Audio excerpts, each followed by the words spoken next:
The mortise gauge is a marking tool used in woodworking for scribing dual lines parallel to an edge. This British-style gauge is used, as the name suggests, for marking mortise and tenon wood joints.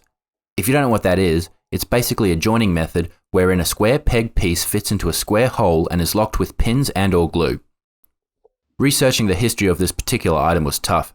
After a few hours of scouring online, I found a similar item, except with a different tightening screw. I had been using the thumb screw as a reference point, but then once I realised that it wasn't part of the original item, I came up with the brand Robinson Hall of Sheffield, England. Now, these folks only seem to be making products from about 1945 to 1975, though the company appears to have gone through several different owners and picked up this Scottish thistle logo along the way. Sadly, mine does not still have the logo or the original maker stamps on it.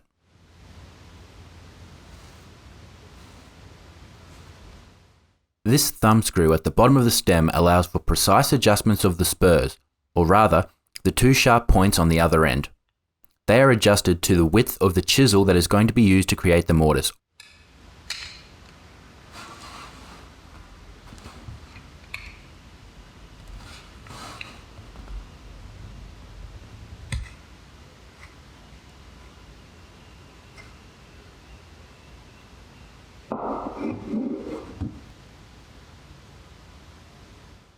Anything you see on this that looks like gold by the end is brass, which is common in these tools.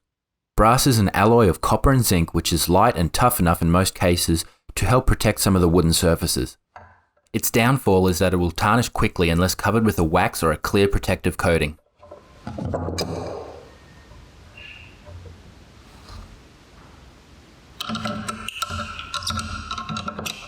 The rag here is used as the brass is softer than the steel jaws of my pliers, and this piece will be hard to repair if I cause any damage to it.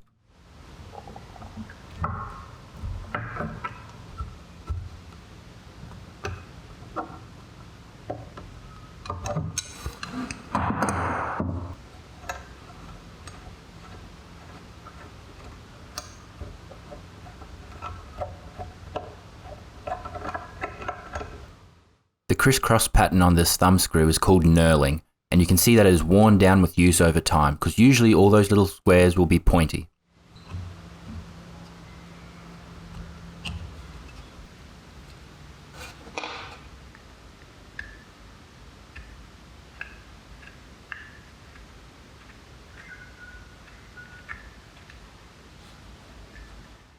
The long brass pieces are trapezoidal in profile, which helps them travel straight inside the grooves inside the timber stem.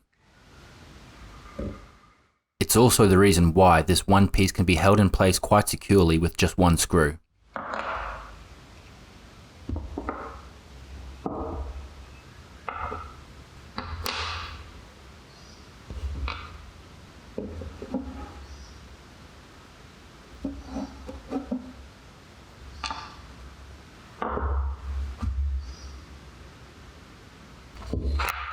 I'm starting the cleanup process with some 180 grit sandpaper.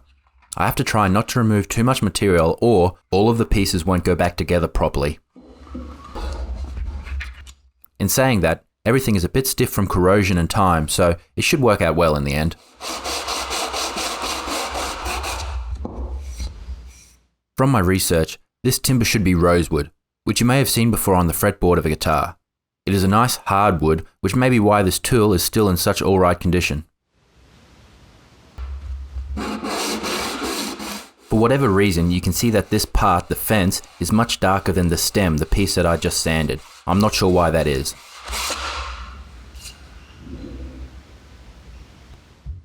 And here on the fence you can see that a crack has been repaired with a bit of glue.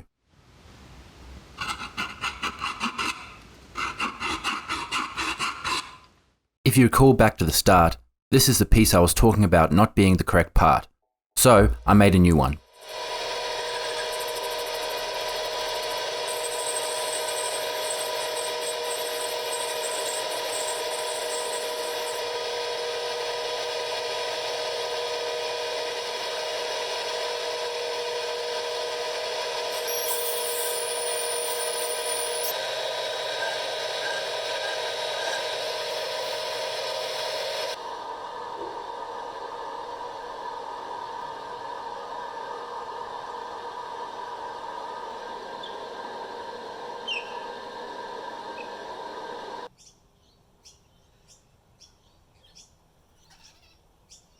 While I was able to do most of the work on the lathe, I didn't have much time for it, so I finished up with my cordless drill.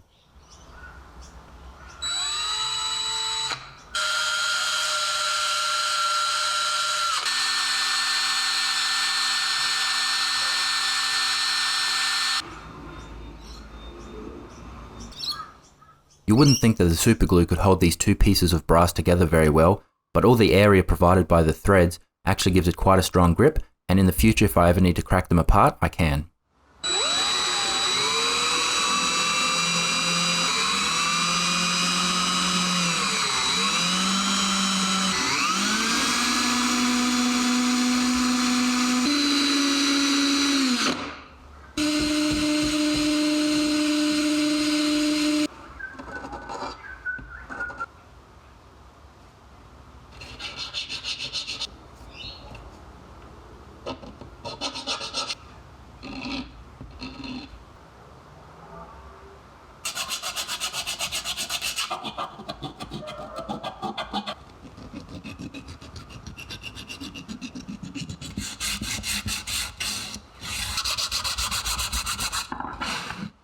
Some of these marks I'll have to leave.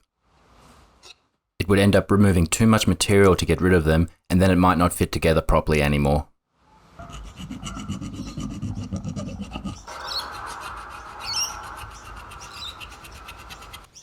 The two spurs need to be exactly the same height for this to work properly, so I'll file them down and try and sharpen them the best I can.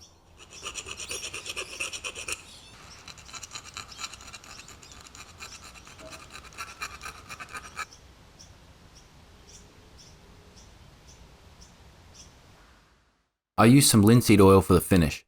It penetrates well and leaves a consistent matte finish. What I didn't count on, however, was how dark it would make everything.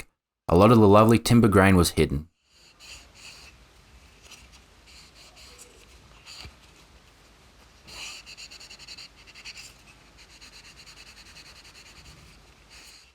The fence in particular got very dark.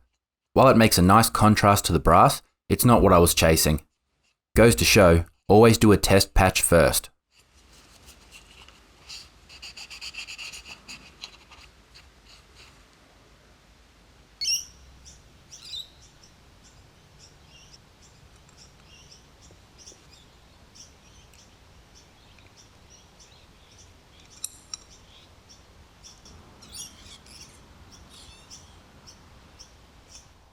You may have been wondering what the brass dots are for. They are one continuous piece with a perpendicular hole drilled and tapped for the screws to go into. Basically, they're just fancy nuts.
All that work for a better way to do this. If you liked the video, or heck, even if you didn't like the video, leave a comment below and let me know. Subscribe if you want to see more content like this and other things as well, and as always, we'll see you next time.